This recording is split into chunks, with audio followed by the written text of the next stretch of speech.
Before po kayo magkaanak, ano po yung alam nyo about sa sexual self? Wala po eh.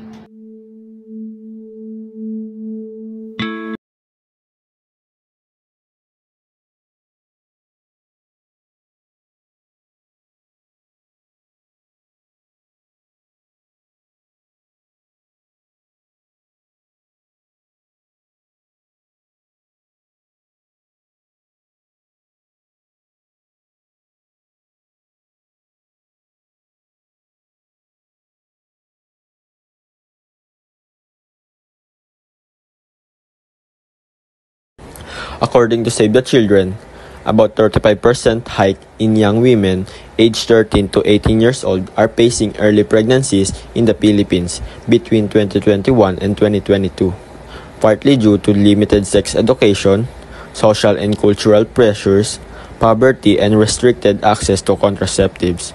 Furthermore, DOH or Department of Health stated that exposure to internet is one of the factors that can influence young people's sexual behaviors, resulting in teenage pregnancies and HIV among children at young age. Teenage pregnancy is a complex issue with far-reaching consequences for both the young mother and her child. Teenage pregnancy is often have a profound impact promoting sexual self-expression and comprehensive preventing teenage pregnancy's healthy sexual development standing. Adolescents pregnant often occur at these. Many become mother while they are still children themselves. Sex and various sex partners, such as the risk of premature rupture of infections and preterm labor, which may influence their study and future. Numerous risk factors for adolescents and peer pressure. It is the contributing factors for premarital sexual behavior. As a result of this sensitivity, teenagers are not receiving adequate education, information, or guidance on reproductive and sexual health. Inadequate understanding of their sexuality and bodies make them vulnerable when involved with unexpected and undesirable sexual transmitted disease and pregnancy. Kayo muna magpakilala. Ako po si Charmaine Lagunsad po. Ilang taon na po kayo? 21, magto-21. So, pwede nyo po ba kami kwentuhan about po sa mga buhay nyo before po kayo magkaanak? Nag-aral muna po ako bago mag-asawa. Anong grade po kayo? Grade 9 po. Siya na po yung anak nyo. Opo. Ilang taon na po siya? 3 taon po. Inalaw po ng parents nyo na Opo. magsama na po kayo. Opo. Kahit po yung parents niya. Opo. Bali, saan po kayo tumira nung nag-live? Sa tatay niya po. Sino po yung nagtatrabaho sa inyong dalawa? Siya lang po. Ano pong work niya? Contraction lang po. Ano po naging trabaho niya? So ano po, kasambahay po. Magkano po yung sweldo if okay? 6,000 po. 6,000 a Opo. month. Ano po yung naging reaction po ng magulang nyo at magulang niya nung nalaman po nila na nagkaanak po kayo?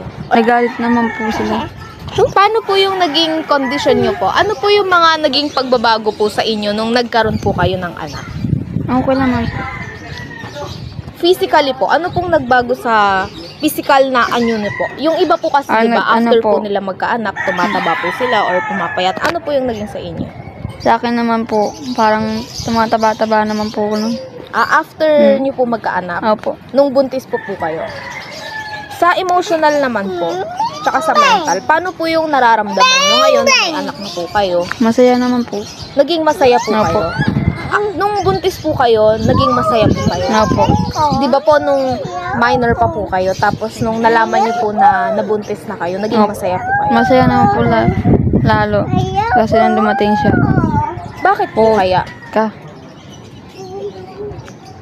Sa tingin niyo po, bakit po kayo naging masaya nung nagkaroon po kayo ng... Kasi siya lang po yung ang buhay ko. Dumating siya sa akin. Bale, tinitreat niyo na po siya bilang buhay niyo po, gano'n. Opo. So, sa financial po, naging mahirap po ba ang pagkakaroon ng anak? Opo, sobra po. Paano po? Alagaan mo siya araw-araw. Tapos iyak sa gabi. Kakabagin. Naragnatin. Hindi mo alam kung anong gagawin mo. Before po kayo magkaanak, ano po yung alam nyo about sa sexual self? Wala po eh. Wala po ka idea. Bali, di ba po yung Filipino po kasi is very conservative po kasi tayo, di ba? Opo. Bali, sino po yung nakapagpa-influence sa inyo? Or sa paanong paraan nyo po nalaman yung idea ng pakikipag-sex po? Hindi ko. Nalaman ko lang po yun. Saan po? Sa friends po No, ba? sa friend school lang. po ba? Or Opo. sa partner nyo? Kaibigan lang po. Sa kaibigan Opo. po. Bali, yung mga kasama nyo po ba yung sa inuman? Opo. Bali sila po yung nakapagpa-influence Opo. sa inyo. Bali sa friendship nyo po ba, open nyo po pinag-uusapan yung pakikipag-sex? Hindi po. Hindi naman Hindi po. naman. Pero aware po kayo. Opo. Ano pa? Yun ang alam.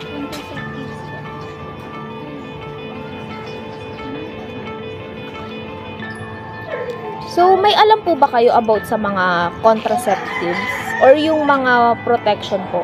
Halimbawa po, condoms. Ay, opo. Pero hindi nyo po siya pinlock. Hindi po. Okay. Bali, ano po yung preference nyo po? Or Ayun. Nag-i-inject lang po ako. nag-i-inject ng ano po? Injectable lang. Ng ano po? Injectable lang. Gamit ko. Ano po yun? Pangtusok lang po dito. Para saan po? Para hindi ka na po mabuntis. Sa 3 buwan. Bali, kailan po nag-start yung pag-i-inject? Wala nung nanganak po ako sa anak ko po. Bali, after nyo po manganak, nagpapa-inject Nagpa-inject na po na kayo po. para hindi na po kayo Opo. ulit mabuntis. Pero hindi nyo po yung ginawa before pa. Ginawa. Hindi ko pa po. Ngayon lang po. Paano nyo po nalaman yung sa injection para po makaiwas sa pagbubuntis? Nalaman ko po yun sa doktor lang. Sa doktor nyo po Opo. mismo.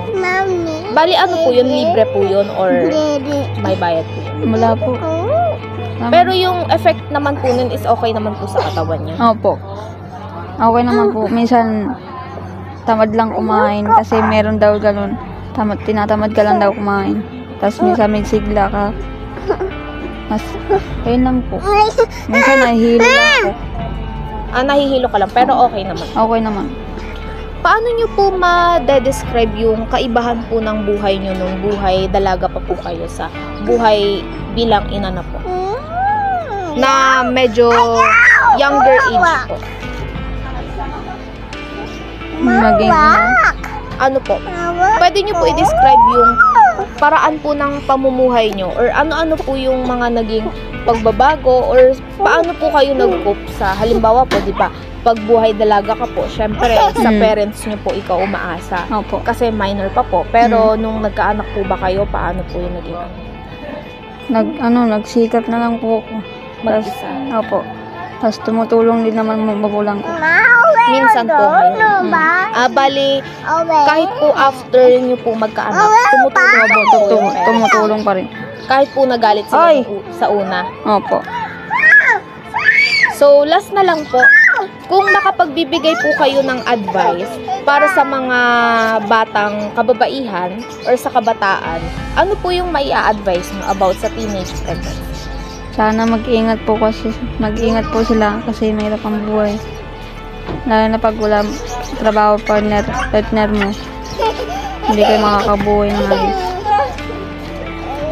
Yun lang.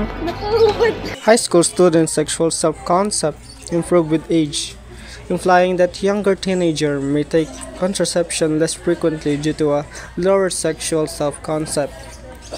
Adolescent sexual reproductive health education and open conversation regarding sex relationships foster a sense of intimacy and emotional closeness, leading to a higher well-being as they transition into adulthood.